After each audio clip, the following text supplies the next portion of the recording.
Greetings and welcome to the Shake Shack's fourth quarter 2023 earnings call. At this time, all participants are in a listen-only mode. A brief question-and-answer session will follow the formal presentation. If anyone should require operator assistance during the conference, please press star 0 on your telephone keypad. As a reminder, this conference is being recorded. It is now my pleasure to introduce your host, Michael Aurelio, Senior Financial Planning and Analysis and Investor Relations. Thank you, sir. You may begin. Thank you, and good morning, everyone. Joining me for Shake Shack's conference call is our CEO, Randy Garutti, and CFO, Katie Fogarty. During today's call, we will discuss non-GAAP financial measures, which we believe can be useful in evaluating our performance. The presentation of this additional information should not be considered in isolation or as a substitute for results prepared in accordance with GAAP. Reconciliations to comparable GAAP measures are available in our earnings release and the financial details section of our shareholder letter. Some of today's statements may be forward-looking, and actual results may differ materially due to a number of risks and uncertainties, including those discussed in our annual report on Form 10-K, filed on February 23, 2023, and our other filings with the SEC, including our Form 8-K filed this morning. Any forward-looking statements represent our views only as of today, and we assume no obligation to update any forward-looking statements if our views change. By now, you should have access to our fourth quarter 2023 shareholder letter, which can be found at investor.shakeshack.com in the quarterly results section or as an exhibit to our 8-K for the quarter. We filed an 8-K this morning related to a correction the company identified and brought to its auditors, primarily regarding how the company has accounted for elements of tax depreciation. These errors led to overstatements of income tax expense and understatement of deferred tax assets during the impacted periods. The unaudited amount of the overstatement of prior year non-cash GAAP income tax expense for fiscal 2021 and 2022, as well as an opening adjustment to the retained earnings balance in fiscal 2021 that is related to prior periods to 2021, can be found in the 8-K. We will provide additional details in our upcoming 10-K filing, which we expect to be filed on time. I will now turn the call over to Randy. Thanks, Mike, and good morning, everyone. I want to congratulate our teams on an exceptional 2023. This year marked transformative milestones and substantial profitable growth, building upon our already solid foundation for the long-term opportunity ahead. We grew system-wide sales by 24% year-over-year to a record $1.7 billion. We opened 85 total restaurants, the most ever in a single year, ending 2023 with 518 Shake Shacks across the world. And we grew Shack sales by 20% to over $1 billion, with 4.4% same Shack sales growth and a strong class of 41 domestic company-operated restaurants. In just the past 4 years, we've nearly doubled our footprint, system-wide sales, and total revenue, and we have a robust pipeline of opportunities going forward. Importantly, we grew our Shack-level operating profit even faster than our total revenue, expanding restaurant margin by 240 basis points year-over-year to nearly 20%, growing Shack-level operating profit by 37% year-over-year. With this and 110 basis points of leverage in our G&A, excluding one-time adjustments, we delivered over 80% improvement in our adjusted EBITDA to $131.8 million. We ended 2023 with strong momentum in the fourth quarter, with our marketing strategies delivering positive traffic and our operational focus achieving further margin expansion. We executed our 5 strategic priorities for 2023, and I want to wrap up how we performed for the year across each of these priorities. First, recruiting, rewarding, and retaining a winning team. At the beginning of 2023, staffing pressures were material, were negatively impacting sales, profit, guest experience. But throughout the year, we improved staffing and retention to the best levels we've seen in years, which had a direct tie to our stronger labor and restaurant-level margin performance. Second, we focused on the guest experience. We rolled out kiosks to nearly all our domestic company-operated Shacks a full quarter ahead of expectations. We're seeing a high single-digit check lift on kiosk channel versus the traditional cashier experience. We also made material improvements to how our guests can order through this channel. We advanced our commitment to culinary innovation, a competitive strength of Shake Shack, with improvements to our core menu, as well as exciting LTOs, including white truffle burgers, top-selling spicy fries, and a return of bourbon bacon jam. We also forwarded learnings towards future strategies as we are testing combo meals for the first time at drive-thrus and looking to increase dessert occasion through mini shake and sundae tests. Number 3, we had a targeted development strategy this year. We opened 85 Shacks across the globe in 2023, including 18 domestic drive-thrus and our first international licensed drive-thrus in Mexico and Dubai. We launched in 2 new markets in the Bahamas and Bangkok, with the Bahamas also being a new format, our first ever hotel resort Shack with a full bar. We built a solid foundation in development with prototype site designs that will help us reduce our build costs in coming years. And we know we have a lot more work to do here, especially on build costs and pre-opening, where we believe 2023 was the high water mark. Last year, we demonstrated meaningful improvement in restaurant profit margins. We showed leverage across every Shack level operating expense line item and drove 240 basis points of expansion for the year to nearly 20%. Importantly, we have line of sight to further margin expansion this year in 2024. And finally, number 5, our commitment to investing with discipline.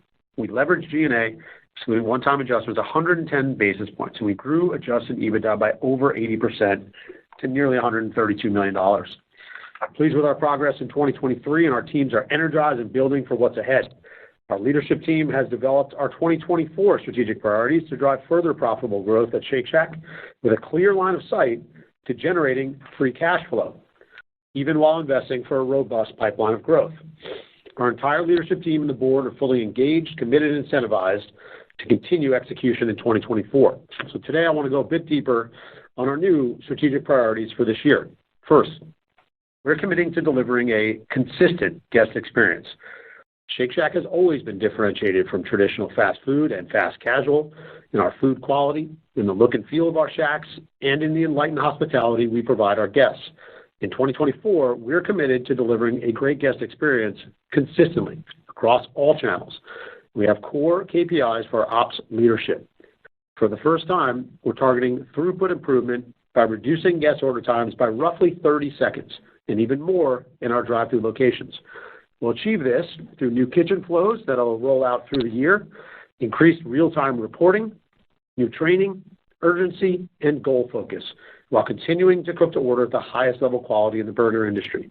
We believe this can grow sales, energize our teams, and improve guest sentiment. Second, our plan this year is to grow sales and strengthen our brand awareness. Shake Shack continues to build upon our global brand appeal.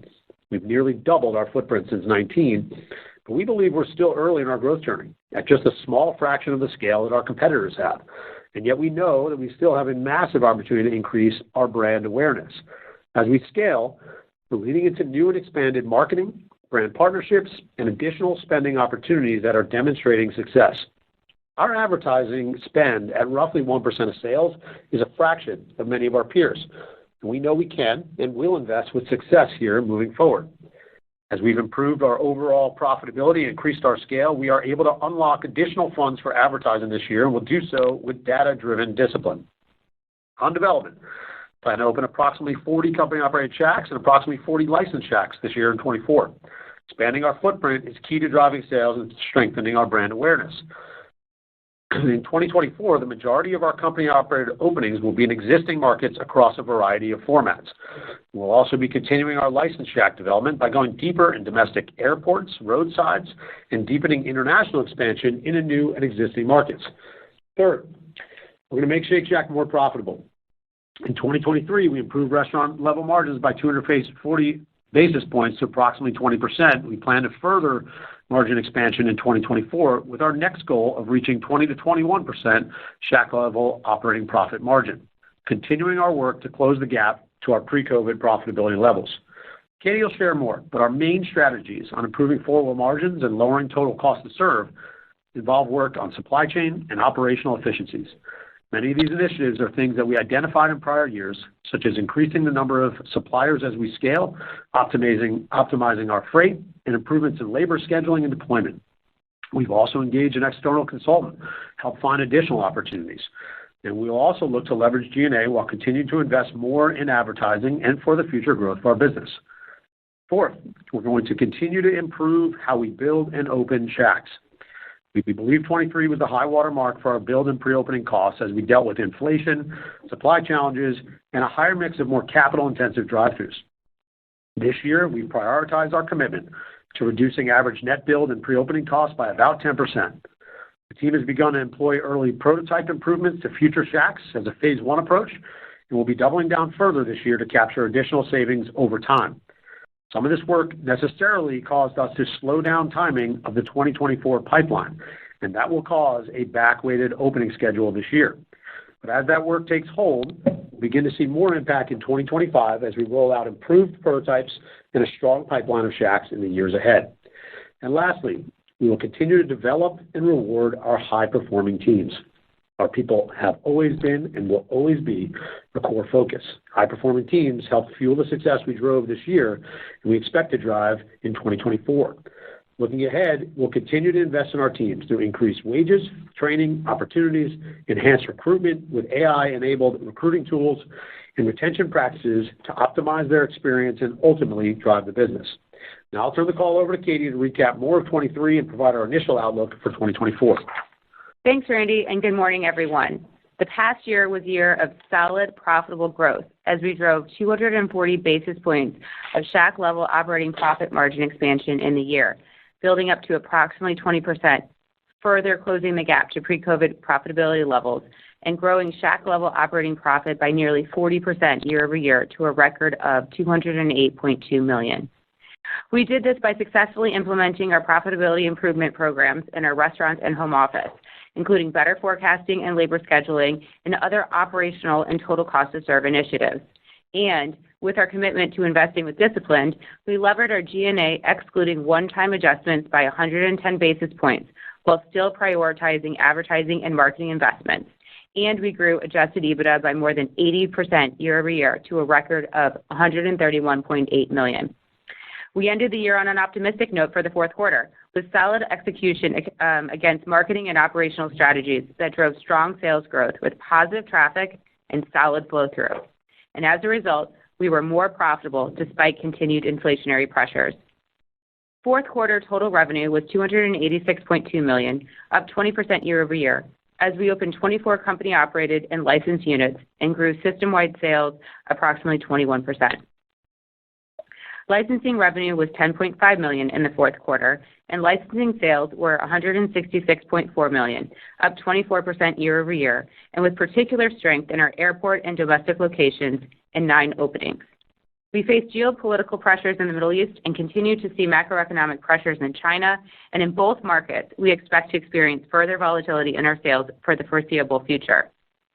Shack sales in the fourth quarter were $275.8 million, growing nearly 20% year-over-year, supported by opening 15 domestic company-operated Shacks and driving strong same-Shack sales with positive traffic through our marketing strategies.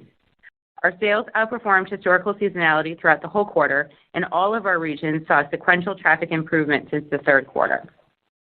We grew same-Shack sales by 2.8% versus 2022, with traffic up 1.4%, which accelerated through the quarter, driven by success of our strategic marketing initiatives, as well as approximately 1.4% price mix. We generated $76,000 in average weekly sales, up from $74,000 in the third quarter, with mid-single-digit price and positive traffic across both in-Shack and digital channels. Fourth quarter Shack-level operating profit was $54.6 million, or 19.8% of Shack sales, 80 basis points higher versus last year, despite continued inflationary pressures across our Shack P&L. And we achieved this with our strong sales performance and strategic initiatives around food costs, labor, and other OpEx driving strong flow-through. In the fourth quarter, food and paper costs were $80.3 million, or 29.1% of Shack sales, flat quarter-over-quarter and down 40 basis points year-over-year.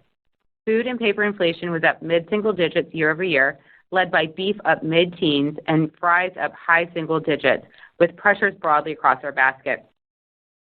Labor and related expenses were $78.6 million, or 28.5% of Shack sales, down from 28.9% in the fourth quarter of 2022 and down 30 basis points quarter-over-quarter. With increased sales and positive traffic, the benefits from our strategic initiatives, including improved forecasting and labor scheduling, drove strong flow-through on our better sales. Late in the fourth quarter, we implemented the first round of tests of our new labor modules. Now, as a reminder, this new scheduling standard leverages the unique characteristics of a Shack in terms of channel and menu mix to enhance deployment. While takeaways are still early, we are pleased with the initial results from this test and expect to expand it to additional Shacks in the first quarter with the potential to roll out broadly later this year.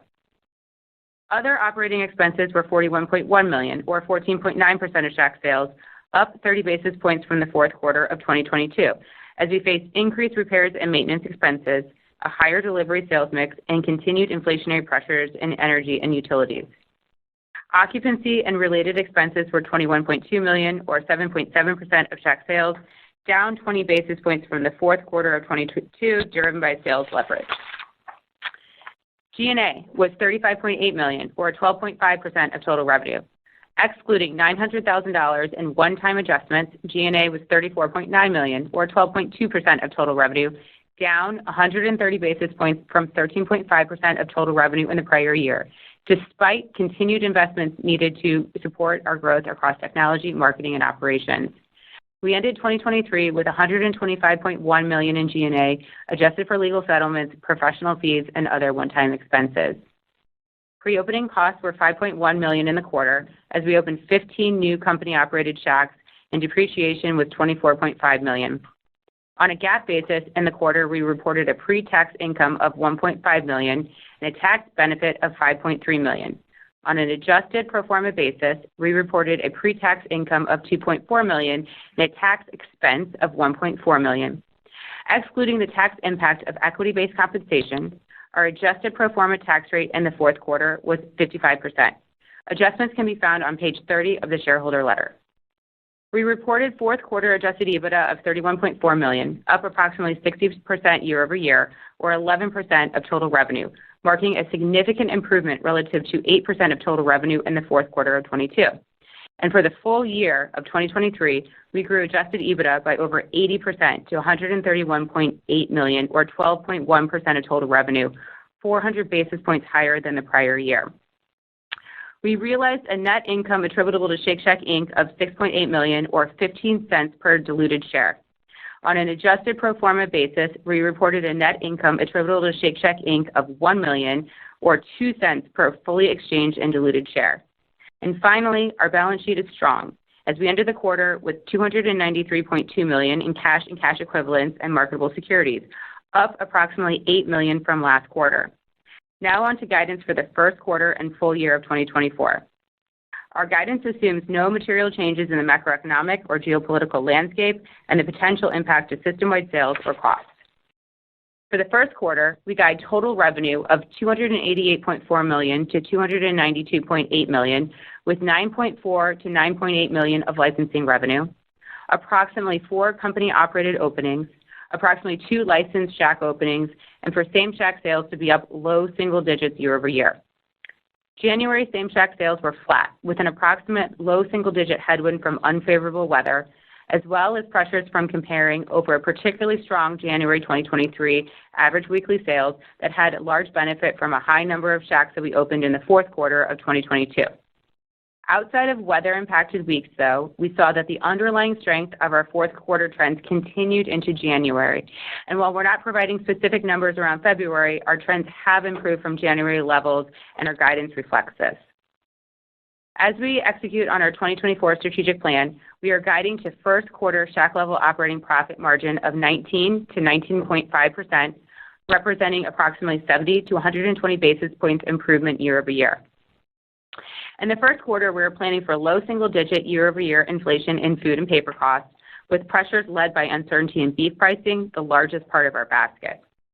For 2024, we are guiding total revenue of $1.21 to $1.25 billion, growing about 11 to 15% year-over-year, with approximately 40 company-operated and 40 licensed openings, both of which are back-end weighted, and same-Shack sales to grow by low single digits with low single-digit realized price. Our pricing plans for this year are modest and consistent with our pre-COVID pricing patterns of low single digits. We recently increased price in our digital channels and plan to take additional menu price in areas with outsized labor inflation, such as California. But for the majority of our Shacks, we plan to increase in-Shack menu prices by about 2.5% this year. We guide full-year license revenue of $45 to $47 million, up 11 to 15% year-over-year, as we factor in a degree of continued macroeconomic and geopolitical risks. The Middle East and China together were approximately 40% of our total licensed units and comprise a material amount of our 40 projected openings for 2024. We're targeting another year of restaurant margin expansion as we guide Shack-level operating profit margins to 20 to 21%, as we focus on driving sales and delivering on continued operational improvements. The low end of this guidance range, while nearly flat year over year, contemplates a weaker sales backdrop, a worsening staffing backdrop, and the potential for even more elevated inflationary pressures in beef and other areas of the supply chain. We guide 2024 G&A to $139 to $142 million, which is up 11 to 14% year over year, driven by a planned large increase in advertising spending to drive greater brand awareness and sales, while still having a disciplined approach to run rate G&A. We are increasing spend on areas of marketing where we have high visibility in our returns, and will continue to closely monitor and adjust accordingly with changes to our business. We expect approximately $18 million of equity-based compensation expense, with about $17 million in G&A. We guide full-year depreciation of $100 to $105 million and pre-opening of approximately $17 million, in line with our commitment to reduce pre-opening costs per Shack by at least 10%. We guide adjusted EBITDA of $160 to $170 million in fiscal 2024. This represents 21 to 29% growth year over year and solidly outpacing total revenue guidance growth for 11 to 15%. And finally, we guide for fiscal year 24 adjusted pro forma tax rate, excluding the impact of stock-based compensation, to be 20 to 25%. Our overall tax rate will be impacted by a number of factors, including our level of profitability, tax credits, state mix, and other impacts. So thank you for your time, and with that, I'll turn it back to Randy. Thanks, Katie. Before we open up the call to Q&A, I do want to give a brief update on behalf of our board of directors on the CEO search. We are really fortunate that the role of CEO of Shake Shack is among the most exciting and biggest opportunities in the industry today. We've had enormous interest. The board search committee is pleased with how the search is progressing, and we're on target, we believe, with expectations to transition leadership in the coming months. I also want to announce that today the company is promoting long-tenured leader Michael Kark to president of our global license business. Michael's been leading our international and domestic license relationships since he joined the company 12 years ago.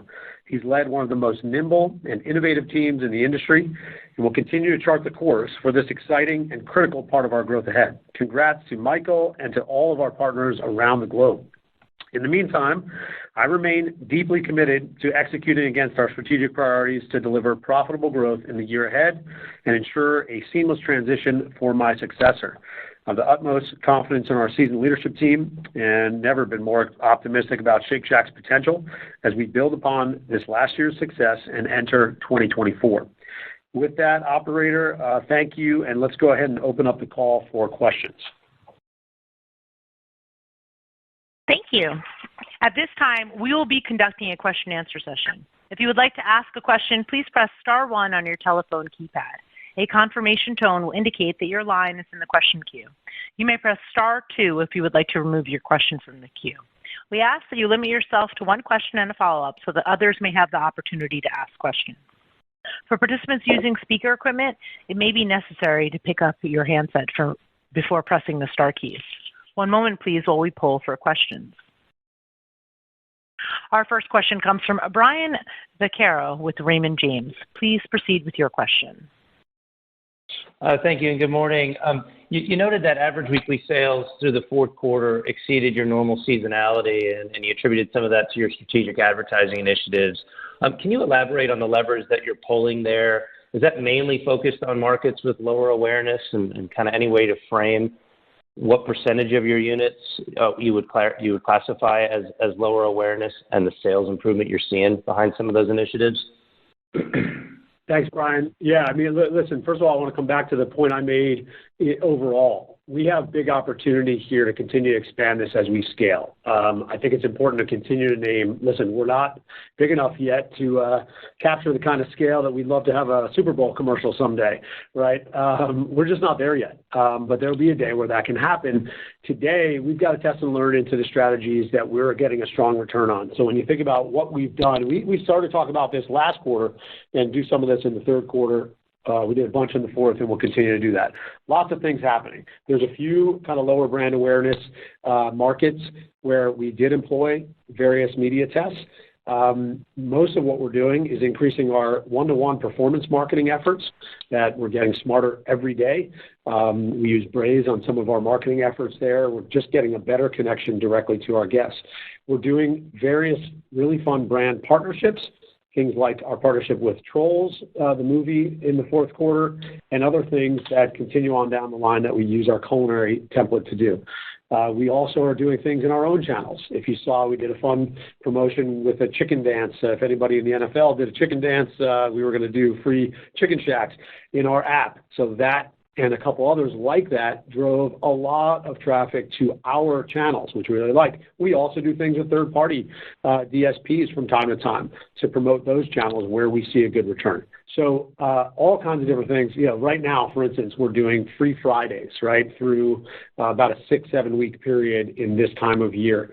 That captures, what we love about that is it captures our guests, it drives frequency, it kind of helps lapsed guests in the app go for an order. And within all of that, my final point is we've been really happy to see that these things not only accretive to sales, but also to profit. When we do things like that, we're not doing them to lose profit. We're doing them with positive profit gains.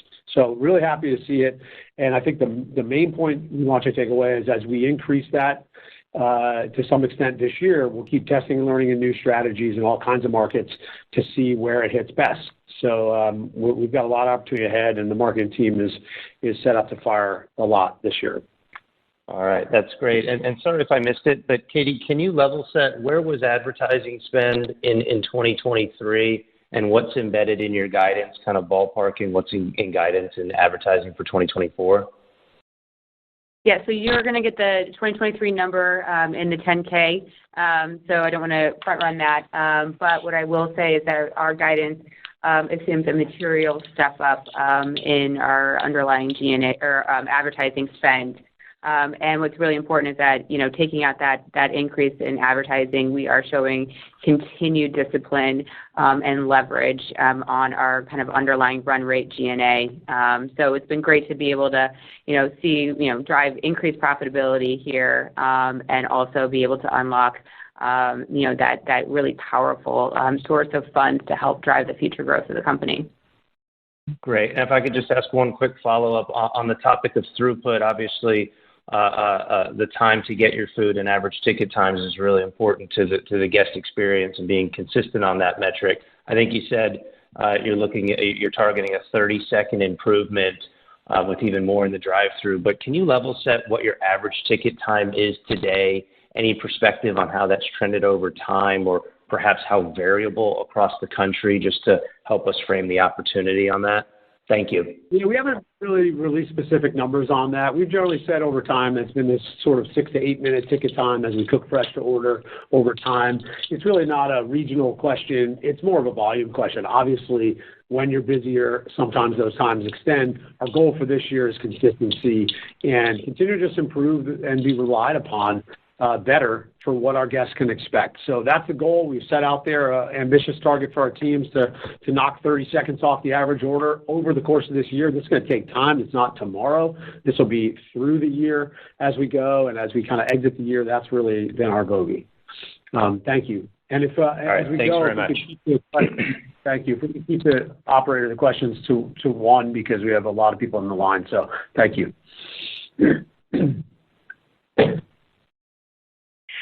Our next question comes from Sharon Zackfia with William Blair. Please proceed with your question. I was actually really excited to hear about the initiatives on throughput. I'm one of those people who would love to get through the line faster, so I definitely appreciate that. I'm sure you have a lot of unmet demand. Can you talk about the labor modules that you tested, I think, at a few locations in the fourth quarter? And is that the same as what you're talking about with new kitchen flows and kind of the timing of real-time reporting and what that kind of looks like at the unit level? Thanks. Yeah. Sure. So I'll split this one with Randy, but on the labor module side, these are two different things. How we flow food through our kitchens is very different than how we're thinking about better and more bespoke deployment. Over the course of Shake Shack's history, as I'm sure you've followed, we've evolved. We've added more channels. Our menu has, changed, and as we've grown across the country, there are just Shacks with different characteristics than others.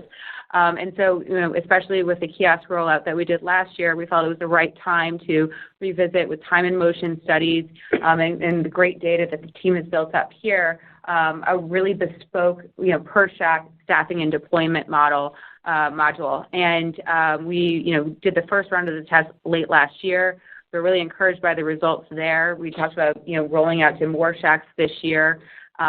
It's important to note none of that is actually embedded in our guidance for 2024 Shack level operating profit margin improvement. So it's something that, we're still rolling out here.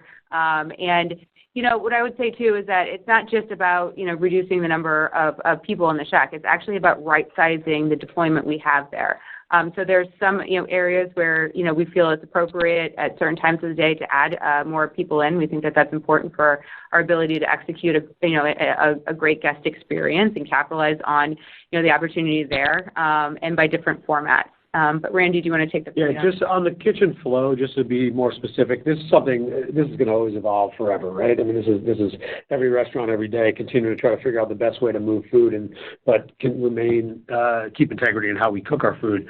What we've been working on really for the better part of the last year and a half is testing various different flows that can help that same great food move through the kitchen in a more organized way that saves time. And that's what we're working on. And that'll take, the small percentage of our restaurants doing that today. And, most of our new restaurants will open with our linear kitchen that changes that flow.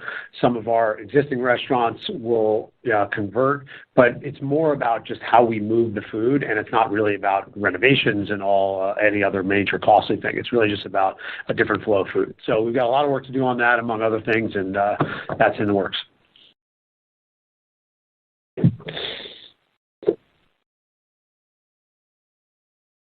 Our next question comes from Brian Mullen with Piper Sandler. Please proceed.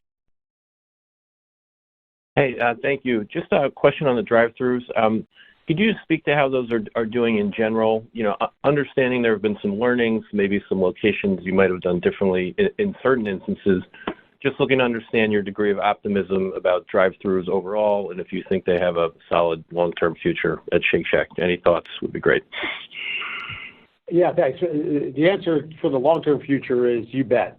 We're big believers in it. I think in order to capture market share, continue to hit our major growth goals and hit the white space that this country has, we want to make drive-thru work. We know we've had lots of things that we've learned.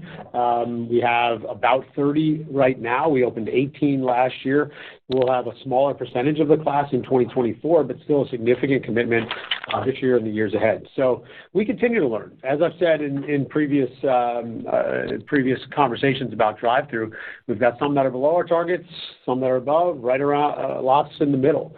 And I think what we're learning is best positioning, best real estate, best flow, and then you take that into the operational flow and locking in what we believe now our prototype for the coming years will be a little bit smaller, a little bit less seats, and we're taking significant costs out of the cost to build. So that's been really the work in the flow so that over time we can continue to drive stronger returns here. But really excited about drive-thru, and we will say we still have a ton to learn, and it's all going to continue to roll forward. We're excited this year to open some drive-thrus in some of our higher brand awareness markets. We've got some in California, we've got some in New York, New Jersey, and that'll be exciting for us to learn how that goes and how people choose to use Shake Shack at a drive-thru experience. Our next question comes from Sara Senatore with Bank of America. Please proceed with your question. Oh, great. Thank you very much. I just wanted to ask a little bit about how you're thinking about, the margin outlook versus the same-store sales. You've done a lot of work on restaurant-level margins, but if I go back and look at the sort of initial guide, for this year, restaurant level margins, I think, was 19 to 20, and comp was kind of low single to mid single. So you came in at the high end of the range for both. But so is that sort of how we should be thinking about this, which is there are kind of puts and takes. So even though you have opportunities maybe on the margin side, and if you could talk a little bit about what you think the biggest ones are, that would be helpful. But we should really be thinking about this as sort of, you need a certain amount of comp to lever the expenses. Great. So, our guidance for this year is for low single digits, same Shack sales growth. We, are anticipating to have positive traffic, and we're taking, especially at our most of our Shacks, less price, more consistent with what we did in pre-COVID times. We're also at the same time, though, we talked about having a meaningful step up in advertising expense, and we'll see how that helps to benefit and impact our comp. And we're certainly doing that with strong confidence in what we've seen before historically with that, and bringing that up to new levels, more meaningfully higher levels. On the point on our restaurant margin guidance for 20 to 21%. We saw certainly, throughout last year and especially in the fourth quarter, very strong flow through on these incremental sales. And so we're excited for what's, ahead. We also have a number of initiatives on our operational improvement plan, though, through total cost to serve, work that our supply chain team is doing to help offset inflationary pressures. Some of that's in the guidance, but also, there's a lot of white space opportunities still available there. And then on labor, we've been really efficient with the added sales that we've been seeing as a result of our marketing efforts, and expect to continue to have opportunity on that side.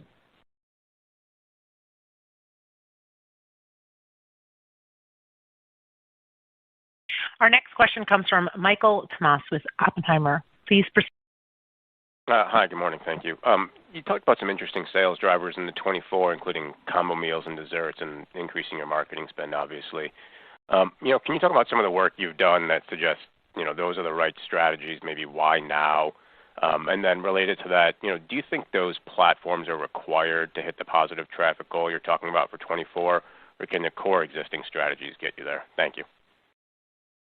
Michael, great question. I think those strategies that I named specifically on the tests of combo meals, Sundays, mini shakes, those are not core to our assumptions at all, and this year would be immaterial at best. And what we want to do there, why are we looking at that? Well, let's say combo meals. Shake Shack's never had a combo meal in the history of the company.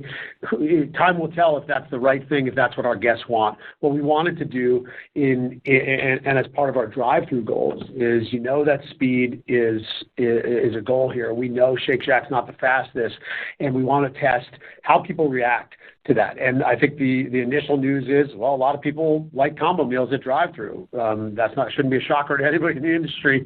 The question is whether that'll be the right thing for us long term. So we're trying various pricing strategies, various visual and merchandising strategies, and things that do not put us in that fast food category, but still really give that consistency to the guests.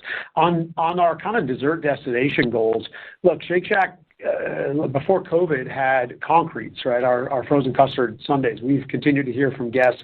They want us to continue to have more options. And what we're doing there is bringing back sundaes. We're going to be expanding those tests.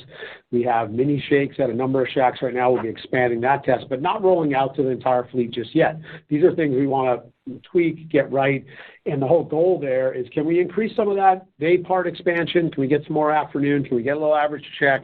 And how do those things work into the digital universe that we live in today? So I love menu innovation. As you know, we're really good at it here. We got to keep doing it, but we're doing it prudently. So all in all, the factors in the guide that we gave are really based on what we see as kind of our run rate opportunity, a lot of that increased marketing opportunity, and hopefully, an economy that cooperates and lots of opportunity. Those are the things that some will be out of our control, and the things that are, we're going to keep driving the business.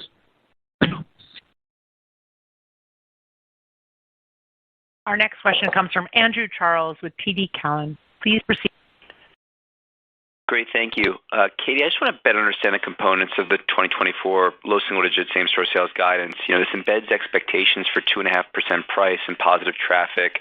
So inherently, is mix expected to be negative? I would think with the kiosk efforts and the traction you're seeing there, the high single-digit boost in ticket that you're seeing, theoretically that should be a good guy, but is delivery sales embedded to be a continued headwind through 24? Just looking for some more color within the components. Thanks. Sure. We talked about a low single-digit price that we're expecting for the year. So on traffic, we're goaling ourselves. We're targeting to have positive traffic. We've embedded some range though on that side in that guide. Kiosk overall, I have to say, we're really excited by what it continues to provide for us. Our sales on kiosk in the fourth quarter doubled year over year, and we implemented some new technology upgrades in that channel to continue to drive increased attach rates and customization. But we'll have to see how that continues to play out through the rest of the year.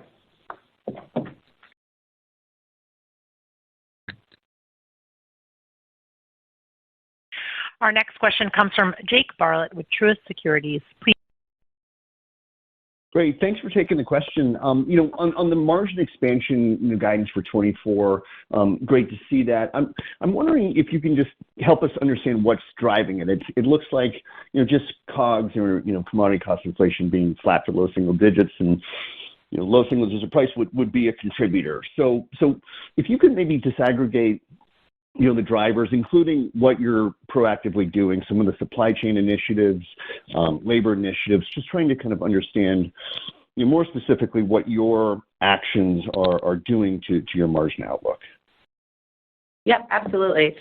So first of all, again, really excited to have the strategies in place and the confidence here to sit here and guide for 20 to 21% Shack level operating profit margin for 2024, marking another year of continued profitability improvement. I think, when we go through the P&L, on food and paper, we put our inflation outlook to be flat to up low single digits year over year for the full year. It's important to note, though, that, our initiatives that we're doing on supply chain, whether it's, increasing the number of suppliers, optimizing our freight and other initiatives, are driving that to be to the flat to up low single digit level. We would have been in a worse position had we not had these operational improvement programs already in place. The one thing I'll caveat there, though, is that beef is the largest uncertainty to that basket, and it's something that we are watching closely.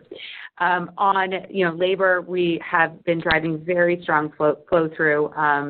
As a result of our increased better labor or better overall sales forecasting and our better deployment, and just really leveraging these increased sales and traffic that we've seen overall at the company. So those are two areas where we really do expect to show continued improvement in 2024. Also, both areas where we are facing inflationary pressures on wages. In particular, we're kind of anticipating a low single-digit increase, but we all know that there's certain areas of the country that are going up a lot more than that. And with the programs that we have in place, we're confident in our ability to navigate these continued inflationary waters.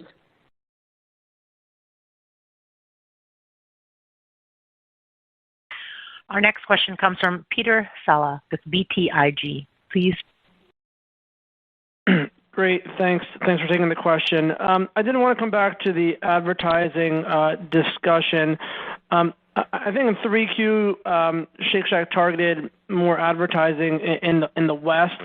Can you just give us a sense on where you were spending the incremental dollars or where you were testing some more advertising in 4Q? And just in terms of 2024, are you targeting specific regions, or how do we think about your spending on advertising next year, or this year, rather? Yeah, thanks. To answer your question on last year, yeah, we did. We continued some of those tests on the West Coast that we saw some strong return for. We did some things in Texas.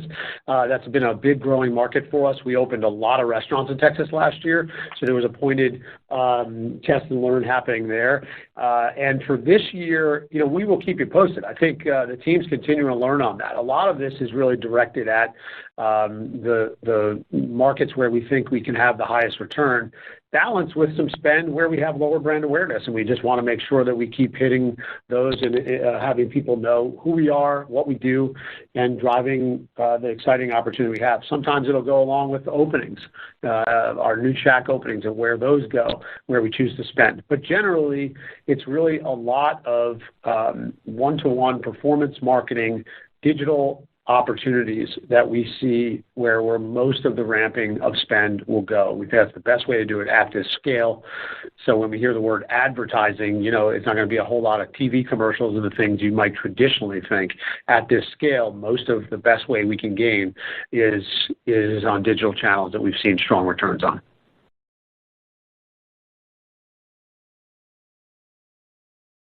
Our next question comes from Brian Harbour with Morgan Stanley. Please.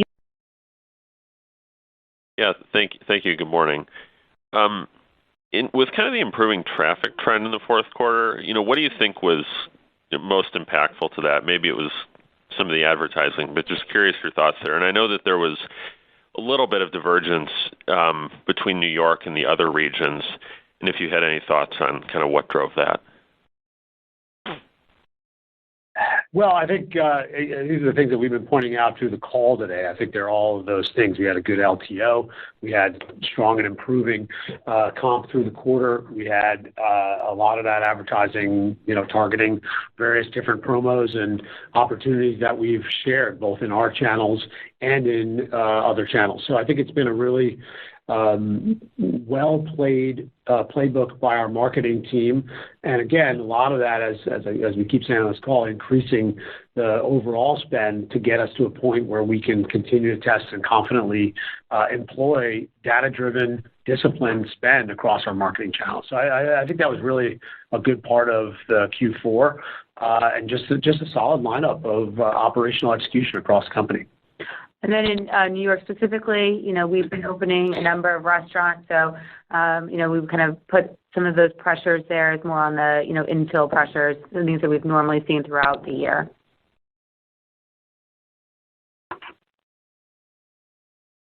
Our next question comes from David Tarantino at Baird. Please proceed with your question. Hi, good morning.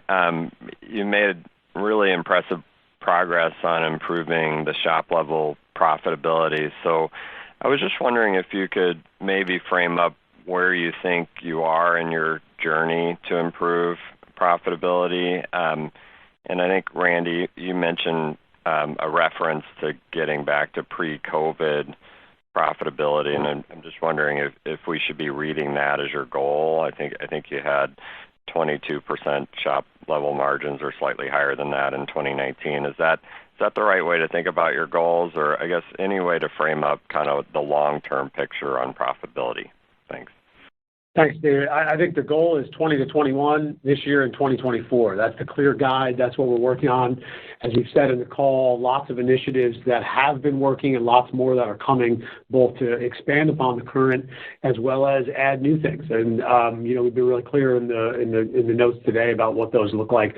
Look, we know we had a higher SHAK level op profit overall pre-COVID. The company is twice the size right now. It changed a lot, and we're going to continue to drive that. Our goal will always be to continue to expand on that profitability. That's what we've shown this year, over 240 bips of leverage this year, and targeting and guiding for more this year. Lots of opportunity left in the tank, and we want to do it deliberately and in concert with the overall successful growth that we've had. So it's a profitable growth journey overall. Our next question comes from Jeffrey Bernstein with Barclays. Please proceed with. Great. Thank you very much. Just focusing on the cost side of things, actually a two-part question. The first, Randy, you mentioned the unit cost build reductions of 10%, which you've talked about before. Just wondering if there are any concerns. I know you like to enter markets with the wow factor, so I'm just wondering where the biggest opportunity in the front and the back of the house is to pull out that 10% plus. And then just to follow up, Katie, you mentioned G&A leverage again in 24, which is clearly impressive considering your outsized growth. I'm just wondering if you could bucket the primary areas of opportunity relative to that revenue growth, so the leverage that you're expecting to achieve there. Thank you. Thanks, Jeffrey. Yeah, we love to open with the wow, as you said. We've had a history of doing that pretty well. I want to continue to do that. We're going to build beautiful restaurants. These goals do not take away anything from the differentiating factor we believe is critical to Shake Shack, which is, we just don't look and feel like fast food. We are serving a premium product and a premium experience. We're going to continue to do that. I think where the team's been targeting, obviously we've dealt with a tough construction environment. Every company you talk to is dealing with the same thing. Ours is no different. But we've also increased some of our more expensive formats in drive-throughs. So as I've said, a lot of the work is nuts and bolts in the guts of the building that you won't ever see or appreciate, that we are figuring out how to do more effectively and efficiently by carving out time. Some of the things I still don't think you'll notice, but what we know we can do now after learning quite a bit in this last few years as we've ramped our growth is taking down the overall size of some Shacks, taking down some of the complicated factors of some Shacks as we learn what our guests really want, how often, and provide for peak opportunity. There'll be a good mix this year of our core Shacks, which you kind of know and love and what we do, as well as some of the drive-thrus where we want to continue to expand. Again, 2024, these restaurants were designed, a year or two ago, and is not as much immediate opportunity. So we feel real good about what the team's delivering at this approximately 10% target goal, including, by the way, our pre-opening expenses, which we know we can save upon. But as we get into 25 and beyond, we think we'll start to harvest even more of that. And that's the goal. We think that there's just a lot of opportunity for us to continue to build a dynamic wow restaurants that differentiate while taking cost out. So that is the commitment, and our team's working hard on it. And on your question on G&A, what you probably have surmised from, our conference call today and then also our materials is that, we really continue to put a priority on investments that drive sales and drive the future growth of our restaurants. And so we're continuing to take a very disciplined approach to that. You will see that in our G&A investments and in other parts of the P&L. So again, it's about, taking a meaningful step up in advertising expense, but at the same time, kind of on the run rate side of the business, being very prudent, very disciplined about the investments that we're making there so that we can prioritize the investments, needed for the long-term growth of the company.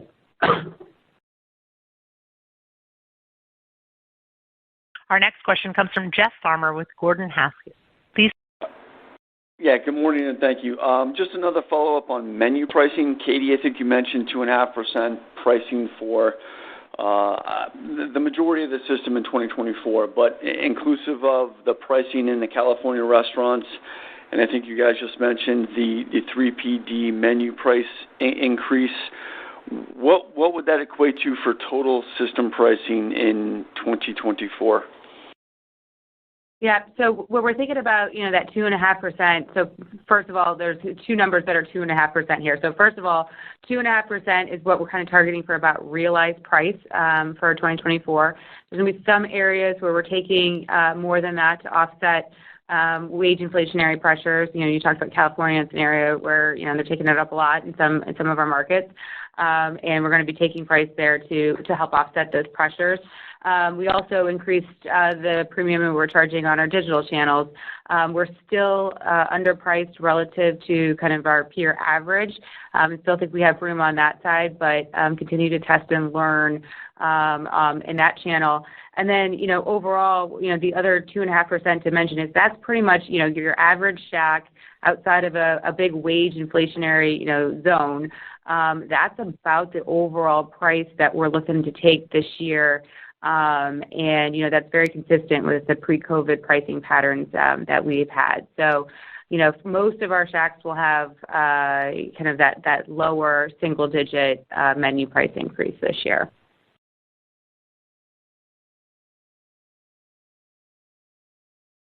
Our next question comes from Andy Barish with Jefferies. Please proceed with your question. Yeah, good morning. I guess for Randy, although this may change as you hand over the reins, is 40 company-owned units kind of the right pace that the company's sort of settling into, just kind of looking at teams and retention and operational consistency and all those kind of things? Or is there something as, build costs, maybe come down that could accelerate that? Well, we're not going to guide past this year. 40 is a number we like. We obviously pulled forward a little bit this year and got to 41 on the company-operated domestic. On license, we pulled forward a bunch and got to 45, well ahead of guidance. We think 40 is a good number there as well. So you're looking at kind of 85 restaurants last year, about 80 this year. We like that number. That doesn't mean anything about what we will choose to do next year. Let's talk about what we're looking at. We're building a pipeline for the future that'll allow us to continue to grow with strong returns. As I noted in my comments, I think this is important to say, you know, we've taken this last couple of years to sort of pull back a little bit and say, okay, cool, what have we learned? Our restaurants have got more expensive. How are we going to make them less expensive? And how are we going to do them better so that we can open better restaurants over time with stronger returns for the long term? And that process has, unfortunately caused what will be a back-weighted sales year this year. So a lot of the new Shack sales will come at the back end of the year. But that was smart work. You know, that was work to make sure that we were investing with discipline and putting our CapEx to work in the right places. So we really like that. I won't speak for what's ahead other than this year we feel good about the 40.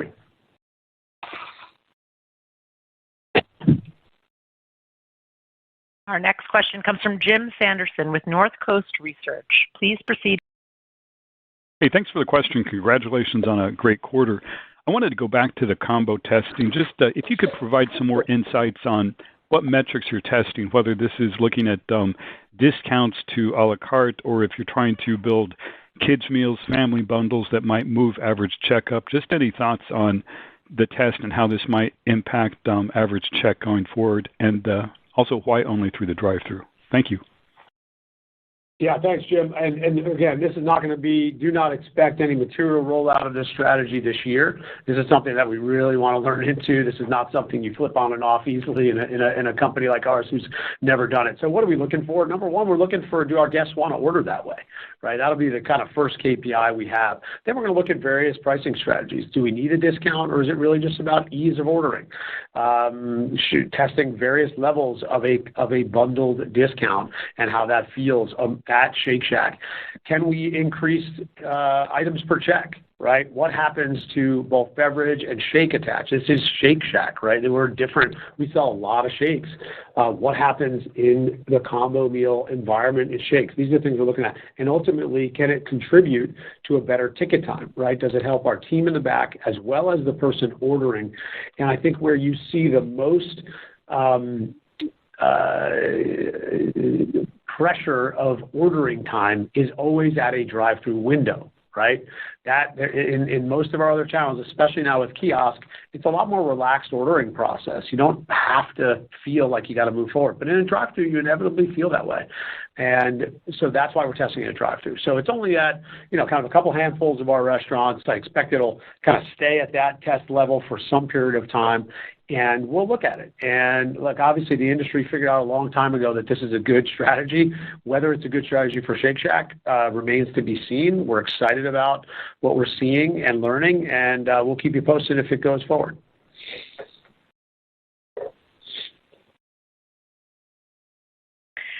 We've reached the end of our question and answer session. I would now like to turn the floor back over to Randy Garutti. Hey, thanks, everybody. Appreciate all the time today. We'll look forward to seeing you in the Shack soon. Take care. This concludes today's teleconference. You may disconnect your lines at this time. Thank you for your participation.